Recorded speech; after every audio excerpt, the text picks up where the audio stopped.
Hello guys, मैं आज आप लोगों के लिए फिर से एक नया वीडियो लेके आ चुका हूँ, जिसमें कि गाइस सबसे पहले आप लोग फर्स्ट ऑफ ऑल आप लोग सबसे पहले चैनल को सब्सक्राइब कीजिए।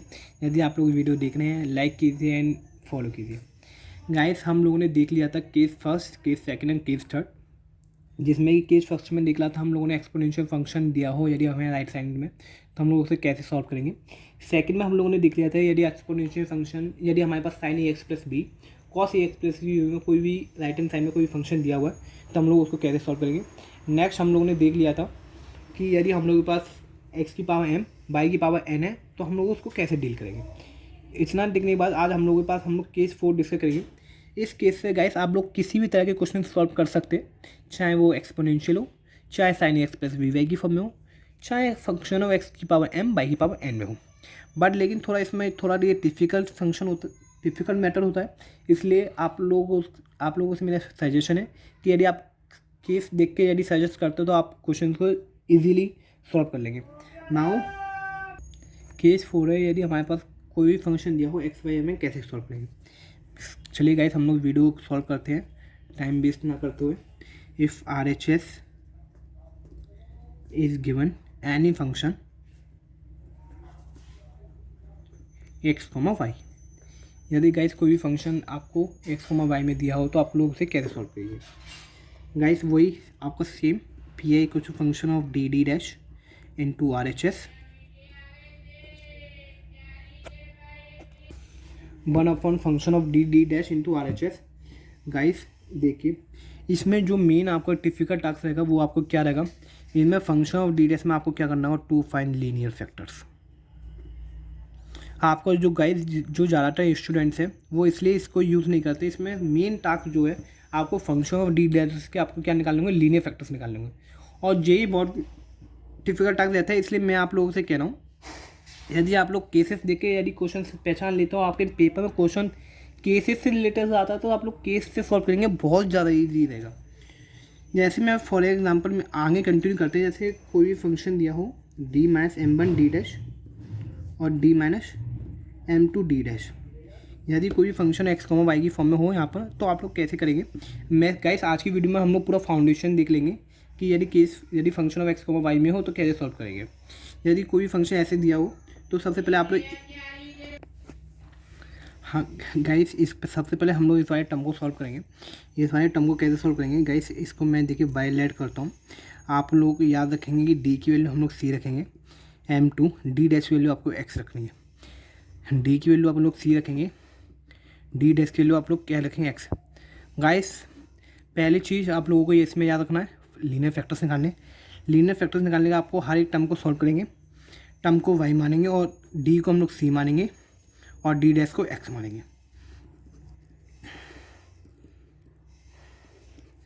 देखिए guys, y is equal to c minus two x है, इस टर्म को हटाएंगे, इंटीग्रेशन का साइन लगाएंगे, फंक्शन x का फंक्शन x के टर्म्स में y की वैल्यू इसमें रख देंगे, तो फंक्शन इसमें आएगा c m two x into d x. अब गाइस देखिए, फंक्शन x में है और पूरा x में और कॉन्स्टेंट में, इसलिए हमने जो पहले वाले टर्म्स को y से रिप्लेस किया और उसका इंटीग्रेट किया। आपका फंक्शन x और c कांस्टेंट में आएगा, आप सिंपली आप लोग इसे इंटीग्रेट कर सकते हैं। इंटीग्रेट करने के बाद जो आपका फंक्शन जो रिजल्ट आएगा x और c में आएगा, c में इंटीग्रेट करने के बाद आपका रिजल्ट x और c में आएगा। आप लोग गाइस मैं आप लोगों को बता दूं, बाई सी कुछ y plus m two x. हाँ, आपका इंटीग्रेट होने के बाद जो c की वैल्यू आएगी, आपको c की वैल्यू जिस पार्ट से आपने, मतलब जिस पार्ट से आप लोगों ने y की वैल्यू निकाली है, उसी पार्ट से आप लोग कांस्टेंट की वैल्यू निकालेंगे, उसमें पुट करेंगे। पुट करने के बाद ये फिर से आपका फंक्शन किस में हो जाएगा गाइस, एक्स कॉमा वाई में हो जाएगा। इतना सॉल्व हो जाएगा गाइस। इतना सॉल्व होने के बाद हम लोगों के पास एक और टर्म है, फिर उसको सेम उसी तरह से करेंगे, उसको वाई मान लेंगे। टर्म्स को डी की वैल्यू मैंने बताया आपको सी से पुट करना है, और एम वन डी डैश की वैल्यू आपको मैंने बताया एक्स की वैल्यू पुट करनी है, वाई सी की वैल्यू निकालेंगे, सी एम वन एक्स होगी। अब फिर से आप लोग इस टर्म को इंटीग्रेट करेंगे। अब देखिए गाइस, मैंने इस वाले टर्म्स को मैंने वाई की वैल्यू निकाली है, तो मैं इसी में ही इसी की वैल्यू रखूँगा। अब मैं फिर से इसे इंटीग्रेट करूँगा, तो जो फंक्शन आएगा, एक्स की वैल्यू मेरी ये है, वाई की वैल्यू मेरी किस में आएगी, C one C M minus M one X. ये पूरा मेरा एक्स में आ चुका है। आप सिंपल इंटीग्रेट करेंगे। इंटीग्रेट करने के बाद आपका रिजल्ट किस में आएगा, एक्स और सी कॉन्स्टेंट में आएगा। आप सी की वैल्यू आप लोग फिर से यहाँ से इसे सी को रिप्लेस करेंगे और किस में आ जाएगा, फंक्शन, फिर आपका रिजल्ट किस में आएगा, function of x comma y. जो आपका function of x comma y में आ जाएगा वही आपका रिजल्ट हो जाएगा गाइस। अब गाइस देखिए मैं आपको पूरा रिवाइज कर देता हूँ। केस 4 थोड़ा डिफिकल्ट है पर लेकिन ईजी भी है। देखते हैं। सबसे पहले आपको फंक्शन कोई भी एक्स वाई में दिया हो तो आप लोग कैसे करेंगे। सबसे पहले आपका मोटिव रहेगा, सबसे पहले आपको लीनियर फैक्टर्स निकालें। लीनियर फैक्टर्स निकालने के बाद आप लोग हर एक फैक्टर को लेंगे और फैक्टर की वाई डी की जगह सी रिप्लेस करेंगे और डी डैश की बजाय आप एक्स रिप्लेस करेंगे। ऐसा करने से आपको वाई की वैल्यू मिल जाएगी।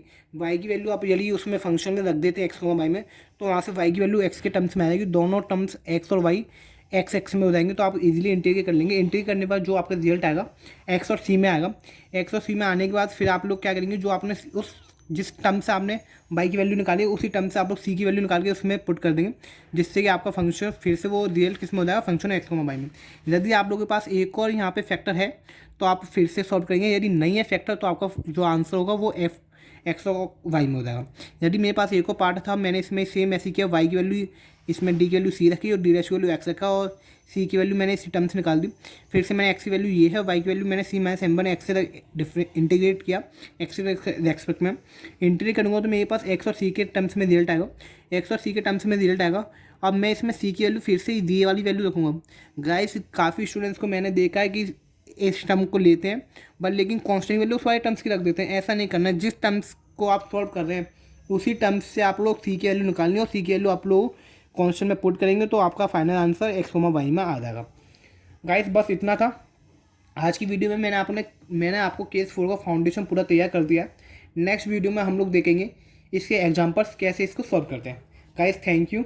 आज की वीडियो में इतना रखते हैं, नेक्स्ट वीडियो में मिलते हैं। Okay bye.